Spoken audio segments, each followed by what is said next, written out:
shifting more to the hitting and specifically Roch Cholowsky, who, for those who haven't seen, he just signed with the White Sox very recently, like 10 minutes ago. I want to say it was 10.35 million. So Josh, you actually wrote an article recently arguing about why you would actually pick Grady Emerson number one over Cholowsky. So for people who haven't read or not familiar with that, could you just kind of explain the thought process behind making that determination there? Yeah, so I've been covering the draft since 2018 for Sox Machine. And in recent years, my philosophy and mindset has changed. I believe that MLB teams can do a far better job of taking a position player as a teenager, international or high school, and develop them to be ready for the major league game than colleges. I think college baseball hitting development is lagging.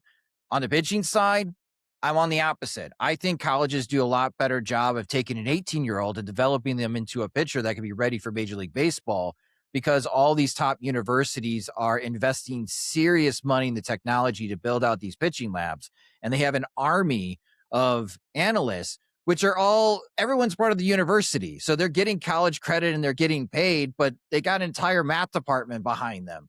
A few years ago, Wake Forest had more analysts than the Chicago White Sox did. That has changed in recent years. Low Um, bar.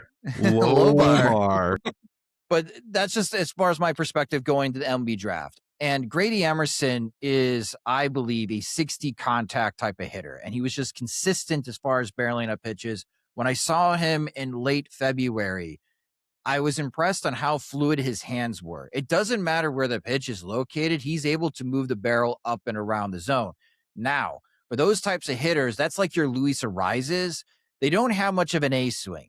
So what is Grady Emerson's A swing? And this was the question leading up to the draft of like, what is the power potential here for Grady Emerson? On the flip side, for Roch Cholowsky, we know what kind of power that he has. But in the second half this year, especially against Big Ten pitching, I also have a new philosophy. If a hitter in the college level faces mediocre pitching, they will develop bad habits. And those bad habits that Cholowsky was developing was when he was ahead in the count 1-0, 2-0, even if the pitch was on the outside corner, he swung at it. And he wasn't making ideal contact. And what we've learned this week, since the weekend, since the White Sox drafted Roch Cholowsky, White Sox player development also agrees that he wasn't making the best swing decisions. Knowing what I know now, if I can go back and change my article, if I can go back in the past, maybe my opinion would change because I have so much confidence, Nick, in Ryan Fuller's ability to develop hitters.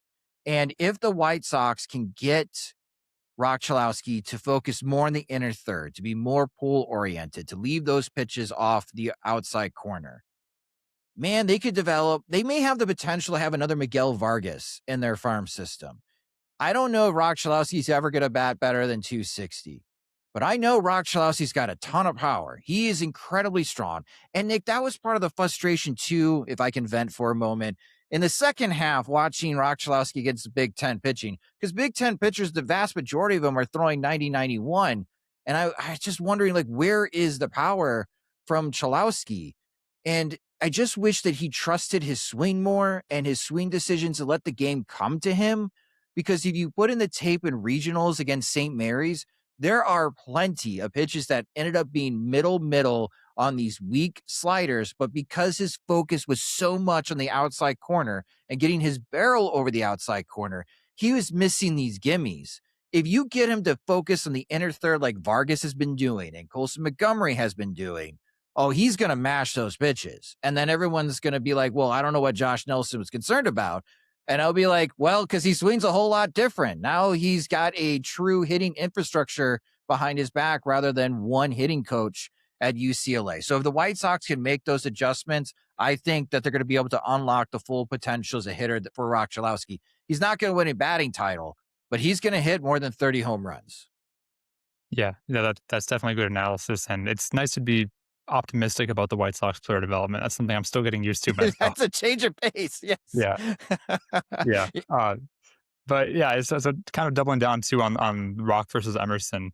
One of the advantages that Rock has had is that he's obviously a lot closer to being pro ready, and some White Sox fans are even expecting him to be up in early to mid 2027, assuming the season happens on its regular schedule. So Could you see that happening? Do you think that even with these swing decision changes and maybe just the swing itself, do you think he could be on that trajectory to debut early next season? It is possible. In my opinion, I think with college hitters, we need to do this in phases, especially for the guys that were elite producers. I'm thinking 450 to 500 plate appearances. Let's reevaluate where they're at. The benefit of Roch Cholowsky signing now is that he can go to Arizona, quickly ramp up because he's had some time off between UCLA's in a season and the White Sox minor league affiliate still playing. Ramp up and go to Winston-Salem and play the rest of the season with the Dash. That might give you 100, 150 plate appearances right there. If he absolutely mashes high A, then next year start him in Birmingham and give him 300 plate appearances there. That's like 60 games, a little bit more than 60 games of the season. And if he's mashing Birmingham, then you can call him up to Charlotte and just have him waiting. Are we going to learn anything about Roch Cholowsky in Charlotte? Nope. Future Sox is going to have a field day cutting bombs from Roch Cholowsky hitting at Charlotte. We don't learn a whole lot from the AAA hitters from the White Sox. They just are just waiting till a spot opens for them. But I think that would be the strategy, which means at this time next year in mid-July, if there's no delay to the MLB season, knock on wood, thinking positively, they will figure out the CBA issue. But in a calendar year, we could be talking about Roch Cholowsky knocking on the door if he's answering all the questions. Brady Montgomery needed about 775 plate appearances in the minor leagues. And that's okay too, because the White Sox have Colson Montgomery and they have Miguel Vargas.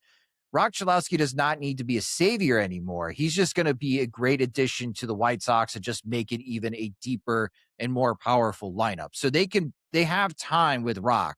But my perspective is 450, 500 plate appearances. Let's see where he's at. And if he's ready, then advocate for his call up to the majors. Well, I think especially as a shortstop coming in as well, it gives you a lot of flexibility about where you're going to end up seeing him play defensively. Plus, that gives you time to see how the major league roster develops, where guys are really going Yeah. to have the full time spots, and that can kind of help fit him into that picture sooner. If in an ideal world he does mash right from the jump. Big thing I do want to say though, right off the bat, just out loud, is sometimes it doesn't always happen ideally. Yeah. Look at Colson's hitting development, and I think that's something that people do have to keep in mind. But at the end of the day, I'm all for the positive thoughts of him being able to fly right through the system, and I actually really like that path, Josh. I think if he just starts mashing from the jump, don't really see a whole lot of flaws in the game. They're continuing to tweak his mechanics, and he's responding well to them. He's responding well to coaching. Then yes, I think that's a pretty good time to really take a good look and see where can he fit on our major league roster. This kid's ready to go. And look at Caleb Bonham. Like Bonham hitting wise, I mean, he's learning fielding. I think he's learning that the speed of game really picks up in double A, where I think we're getting a little bit more answers than questions right now on the fielding side.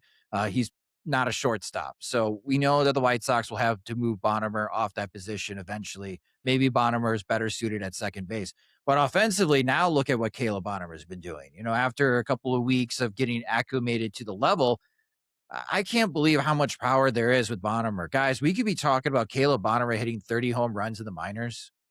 Like, and legit too. He's doing this in Birmingham. Super impressed. And that's why if you're still dour in the White Sox player development, I'm not exactly sure why. Maybe you've unearthed yourself and you skipped the last 3 years, which I don't blame you.